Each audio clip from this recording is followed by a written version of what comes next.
Hey guys, Miss Peterson here, and today we're going to be talking about electromagnetic induction.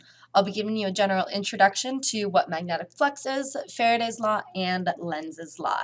While I won't really be demonstrating any of these, I highly recommend checking out High School Physics Explained. He has some great demonstrations on Faraday's Law and eddy currents and Lenzs Law, so I highly recommend giving those a look. So, we're going to be talking a lot about magnetic flux. Now, magnetic flux is a scalar measure of the total magnetic field passing through an area. We represent it with a uppercase phi, or phi if you prefer, and the magnetic flux is defined as the portion of the magnetic field times the area of that field that is perpendicular to that magnetic field. It is a dot product, but in most applications, you're just going to use the formula in the form B, A, why am I doing it like that? B, A, cosine of theta, okay? Where B is your magnetic field.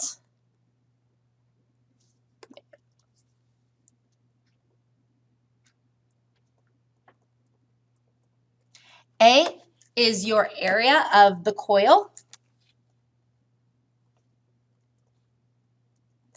in meters squared. Oh, and the magnetic field is in Teslas. And the angle is the angle with respect to the normal line. So if you can see over here, for magnetic fields, if the coil is perfectly perpendicular to the magnetic field lines, where these red lines are the magnetic fields, we call this angle 0, okay? So theta is 0, so your flux would be at its max, as cosine of 0 is 1, so your magnetic flux would just be the magnetic field strength times the area. Okay, here you can see that it is at a 60-degree angle, and if your coil is perfectly parallel to the magnetic field lines, okay, that angle is defined as 90 degrees. Your flux will be at its minimum, 0. Okay, most generators work by changing this magnetic flux by rotating a coil. So the units of magnetic fields are called Webers, named for a German physicist. So yes, it is German. That's why you'll often hear it said Weber, not Weber. Okay. And a change in flux of 1 Weber per second will induce an electromotive force of 1 volt. Okay. Another way you can kind of think of this is the magnetic flux density of 1 Weber per cubic meter. That's what a 1 Tesla field is. Okay, so I talked a little bit about the electromotive force, and that's when we use magnetic flux. So what is electromagnetic induction? Okay, let's talk about Faraday's Law and kind of how you can picture this. So we've already learned that when you have a single charged particle moving through a magnetic field, it feels a magnetic force that can be determined using your right-hand rule. Thumb in the direction of the force, thumb, velocity, field, okay, you see that force upward. Now, instead of it being just a single point charge, imagine it as a wire, okay, with a bunch of these positive charges in it. If you move that wire through the field by applying some external force, those charged particles in the wire are going to feel that upward force, okay? Now, if you have a wire and you are forcing the charges to move in the wire, well, that's an electromotive force, okay? That is current, Okay, it creates a potential difference between the wires and it creates current. So the equation for that guy is that the EMF produced by moving a field through the wire depends on the magnetic field, the length of the wire, and the velocity that it's moving in. Okay, this equation actually comes from the magnetic force, which was QVB. The magnetic force on a current carrying wire, ILB. Okay, current times the length of the wire. Okay, you're moving the charge, thus creating that force. Okay, so this is your EMF or electromotive force in volts. B is your magnetic field in Teslas. L is the length of the wire that is traveling through that field in meters. And V is the velocity of the wire in meters per second. Okay. Now, that's for a wire moving through the field. But often, instead of just a single wire moving through that field, it'll be a coil of wire moving through that field. Okay? And to get the EMF created by a coil of wire is a little bit different. Let me show you what I'm talking about. So, if we have a coil of wire right here, right now there's a magnetic field in it. Okay? But there's no voltage, there's no electromotive force. Now, if I move this wire, or this magnet, through the field, it forces those electrons, those charged particles, to move in that wire. It creates an electromotive force. It creates voltage. Note that just holding the magnet in place won't actually create any voltage. Okay? But if I change the flux, you can see it wiggling a little bit there if I change it. If you change the size of the coil, you get a different amount of flux, a little bit less here because there's not as much change in that magnetic field. Okay? If I add more loops, I'm going to have more area. So you can see a little bit bigger deflection going on there. Okay?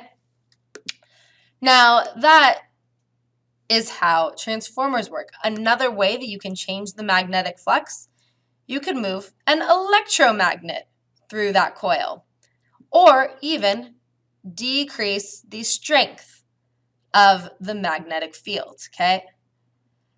So it is that change in flux. It has to be a change in the magnetic field in order for there to be an induced EMF. Simply having a magnetic field will not produce any current, okay? It needs to be a change. So the EMF created by a coil of wire is equal to negative the change in magnetic flux over the time. Okay? If you go faster, you're going to generate more current, more EMF. If you go slower, not as much. As far as that negative sign goes, it has to do with the actual direction of the current that is generated. A little beyond the scope of what you guys need to know, so don't worry about it too much. So, to increase the magnetic flux, you can and induce current. You can increase the strength of the magnetic field. You can increase the area of the coil, which sometimes you'll do by increasing the number of loops. Okay, or not to increase flux, but to increase EMF, you could move faster, then you're going to get more current generated, more EMF. And yeah, so far so good. Okay. Electromagnetic induction is definitely a little bit of a confusing topic, but let's go ahead and look at some example problems to see how this works out in the realm of AP Physics 2. So here's an example problem from the Princeton AP Physics 2 review book. If we have a circular loop of wire, okay, note this loop of wire is not connected to any source of EMF, no batteries, no external power source. It is just a plain old loop of wire with a circular radius of 3.0. I'm going to go ahead and convert that to meters for us. So 0.03 meters is placed within a uniform magnetic field with a strength of 0.2 teslas. And originally the loop is perpendicular to the field. Okay, so that means we're going to have our maximum flux. Okay, and we can calculate that magnetic flux from BA cosine of theta. In this scenario, we know the flux is going to be at its maximum, so cosine of theta is just going to be 1. So we don't need to really calculate that. So we can plug in that our values, 0.20 teslas times the area of the coil. It's a circle, okay, circle. So the area is pi r squared. So pi times 0.03 meters squared. We plug that into our calculator. Where's my pi button? There we go. And we get a magnetic flux of 5.6 times 10 to the negative 4 Webers. Okay, now if that loop were rotated 45 degrees, then our flux would be 0.20 teslas times the area of our circle times cosine of 45 degrees. Okay, you go ahead and plug that into your calculator. Make sure your calculator is in degrees mode.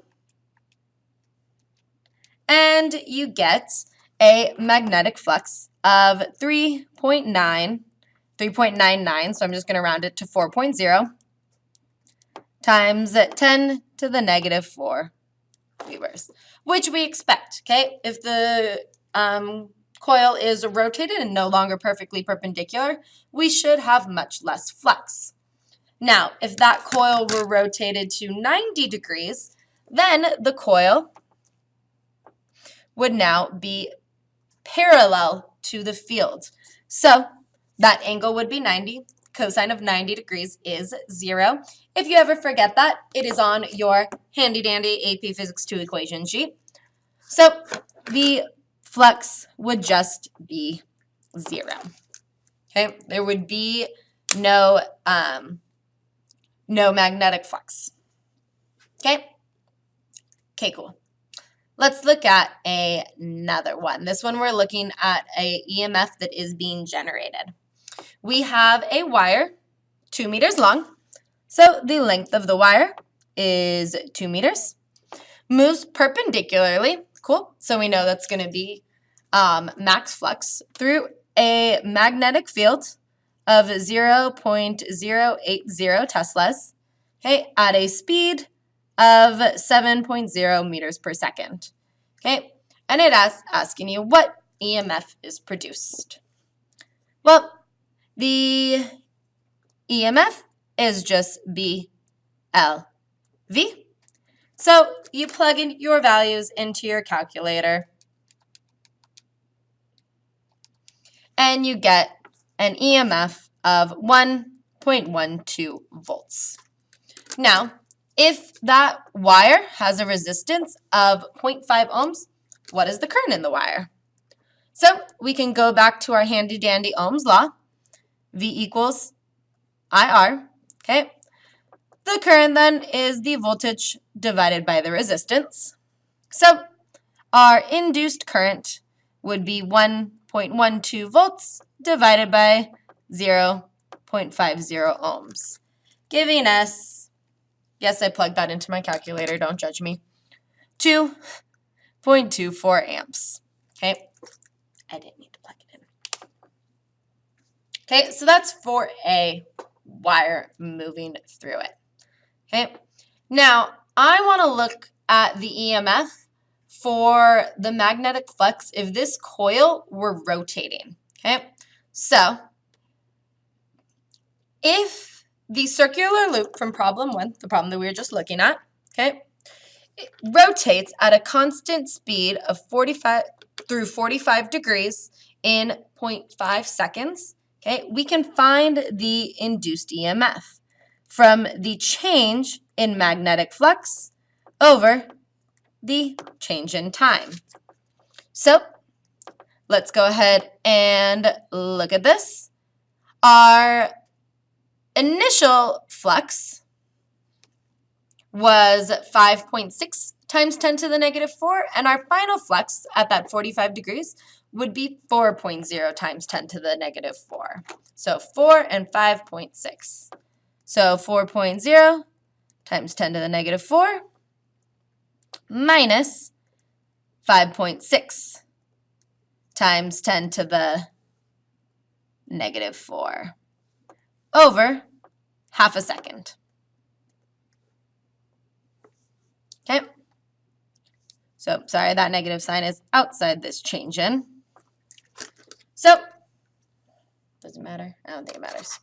Let's go ahead and find this out.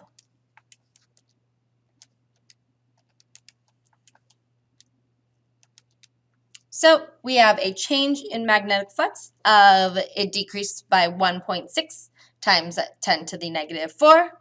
Divide that 0.5, and our change in flux is 3.2 times 10, or sorry, our EMF times 10 to the negative 4 volts. Okay. Now, the next problem says, in which direction would current be induced to flow? So I'm going to go ahead and redraw that picture for us. Okay. We had a loop in a magnetic field that was directed into the page. Okay. And there is our loop. Okay. So when it rotated, the flux was decreasing. Now, this gets into Lenz's law. So, Lenz's law says that the direction of the induced current will oppose the increase in flux. Okay? As the current flows through a loop, the current creates its own magnetic field. Okay? Now, that magnetic field will point in the opposite direction to the existing magnetic field. Okay? So, if the flux is increasing, sorry, I'm missing a little thing there, where if the flux is decreasing, it will point in the same direction.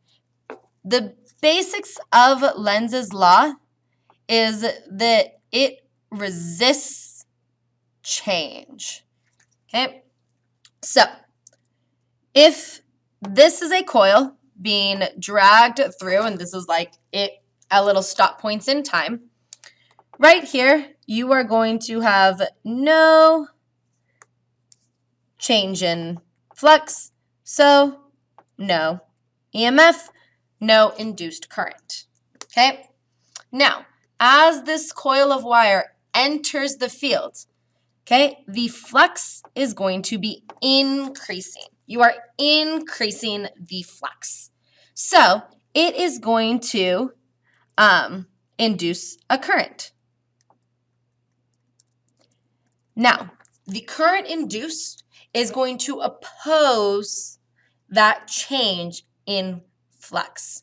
So if the flux is increasing, this magnetic field here is coming out of the page. The induced current will create a magnetic field that opposes that.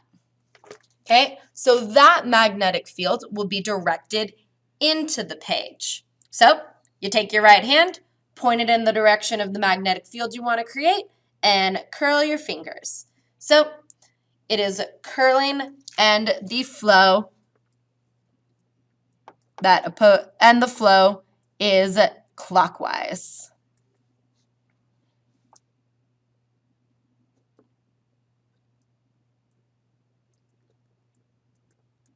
So it induced a current that flows clockwise. Where in this one, okay, again, is the coil moving within a magnetic field? Yes. But because it is constantly moving in the field, there's no more change in flux. Again, simply having a magnetic field won't induce current. There has to be a change in the magnetic flux. Okay, so back to our problem we were looking at earlier. If the flux is decreasing, it is going to want to oppose that change.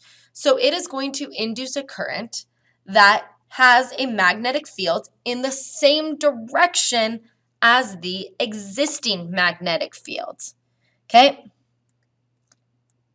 It's going to resist the change. So it is going to create the induced current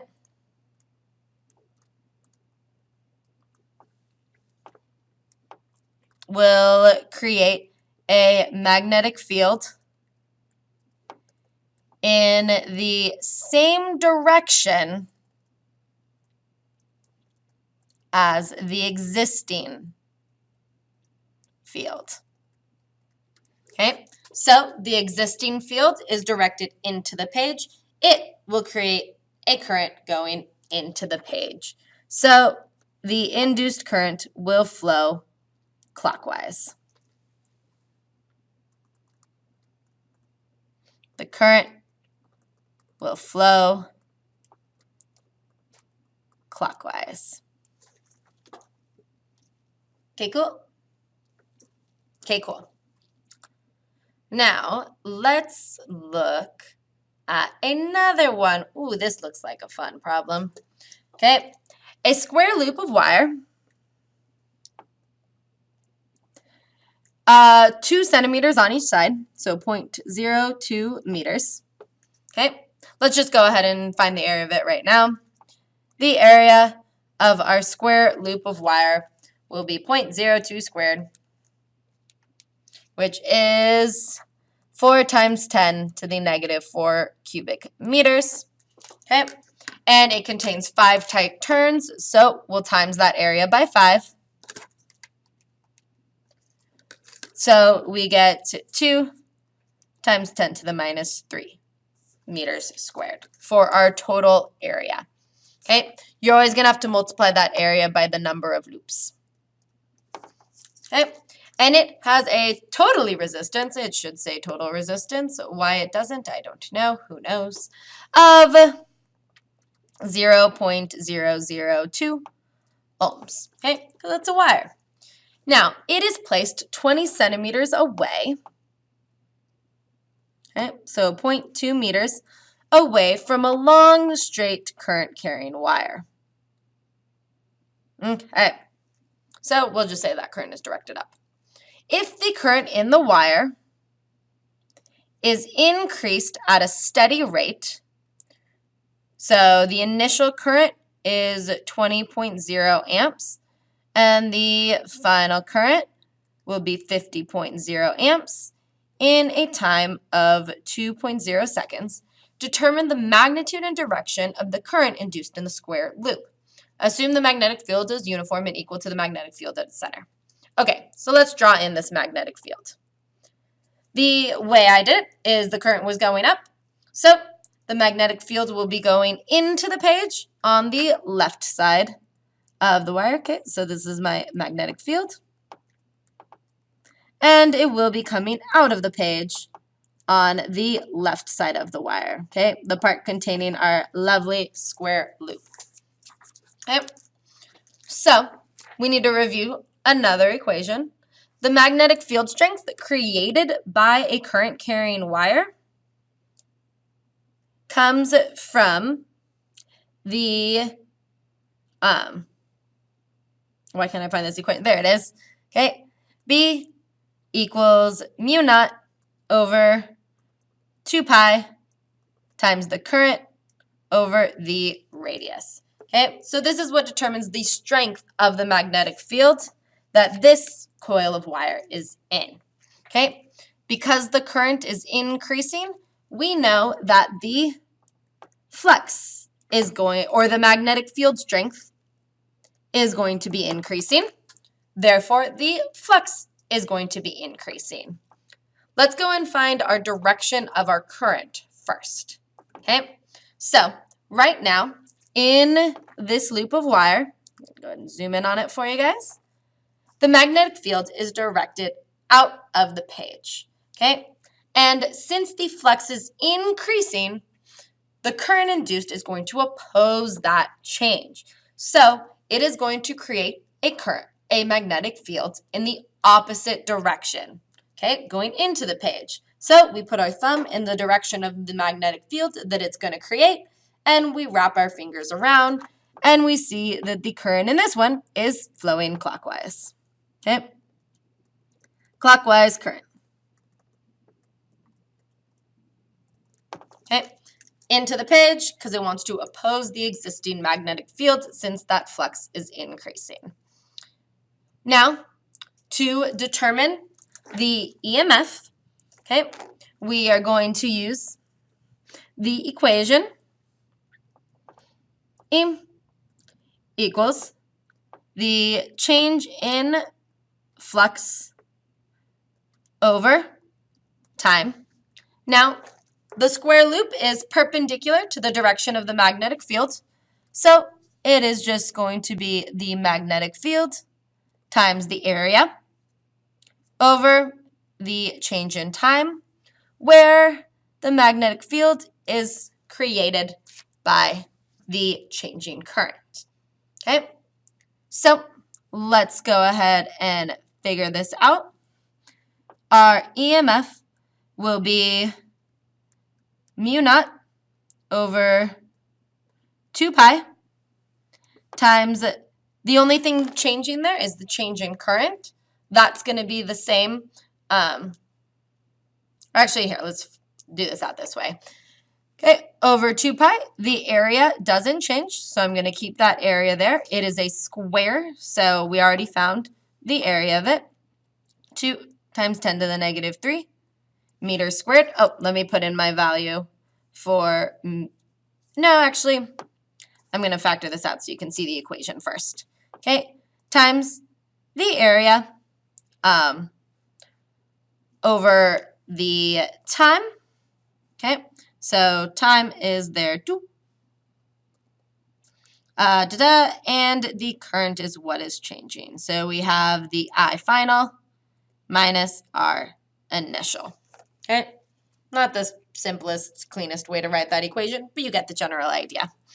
So let's go ahead and plug in our values. Okay, E naught equals mu naught, which is the vacuum permeability, not to be confused with the permittivity. So it is 4 pi times 10 to the negative 7 divided by 2 pi.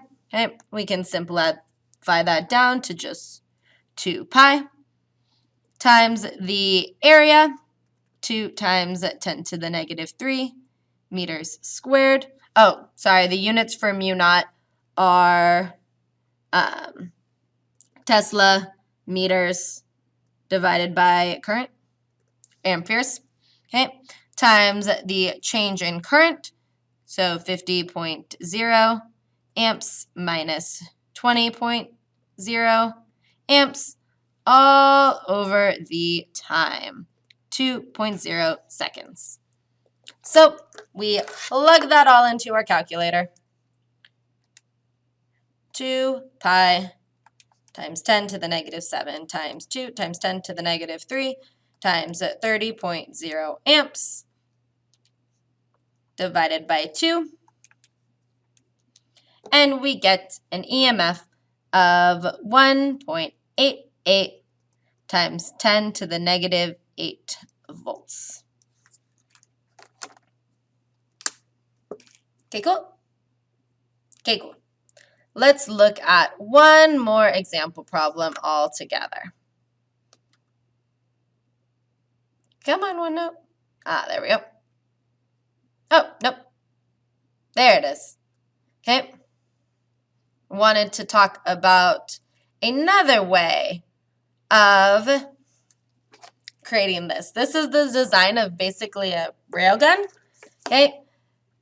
As you can see, if you see you're applying an external force to move that rail, you are increasing the area of the coil. Okay, the coil being the square containing the magnetic field. Okay, which means you are increasing the flux. So the induced current will flow counterclockwise because, again, it wants to oppose the change, okay? It wants to create a magnetic field opposite to the existing one.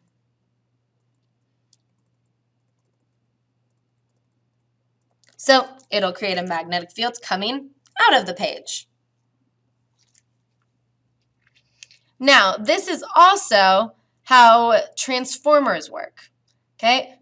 Basically, a transformer has a core of metal that can transmit that magnetic field, okay? You have your primary current coming in and your primary voltage, and then your secondary current and your secondary voltage. The basic rule of transformers is that your power in must equal your power out, okay? Now, the number of coils changes your EMF, okay? Your induced current. So, in this one, you're starting with a higher amount of coils and a lower amount of coils on this side. So, this is a step-down transformer, okay? You're going to get less voltage out on this side, right? I need to check my notes on that real quick. Okay, so current in times voltage in equals current out times voltage out. Let me look at the example problem and make sure that that is true. Because actually, I think I had that reversed, and it's actually the current. You're going to get more current, but less higher voltage. So on this one, you can see the, oh, nope. Okay, I was right before. This would be a step-down transformer. Sorry.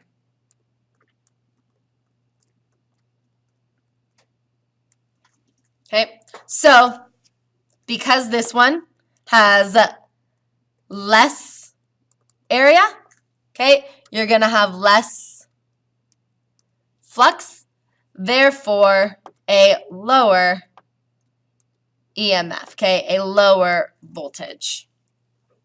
Okay, so if the following transformer here, we have 12 volts and 6 amps with 3 turns, and then on the other side of the transformer, we have 9 turns. A couple different ways you can solve it. You can set it up as a proportion, okay, 3 to 9, or 3 to 9 turns would equal the proportional voltage. So V in over V out. Our voltage in is 120. So by some quick math, your voltage out would be 360. Now, because power is conserved, okay, power in equals power out. I delta V equals delta V. Our current out will then be 1/3 as much, or 2 amps. Okay, cool? Okay, cool. Hopefully this helped you understand electromagnetic induction a little bit better. Again, I highly recommend either playing around with the PhET simulation about it or watching some other demonstrations about it. Okay, one more time for Lenzs Law. This is a really cool simulation I found going through this. These green lines here represent the magnetic field. So this is analogous to a common demo you may have seen where a teacher or somebody will drop magnets through a pipe. So you can see as that magnetic field strength is increasing, it is inducing the current, the EMF, through the coil, okay? And it is going counterclockwise, creating an opposing magnetic field represented by these light green lines, okay? Now, as the field strength then starts to decrease, stays constant, no induced current. Now, as the field starts to decrease, it's creating a magnetic field in the same direction. Okay? And you can also do this by rotating the coil. So as you rotate the coil, you will also induce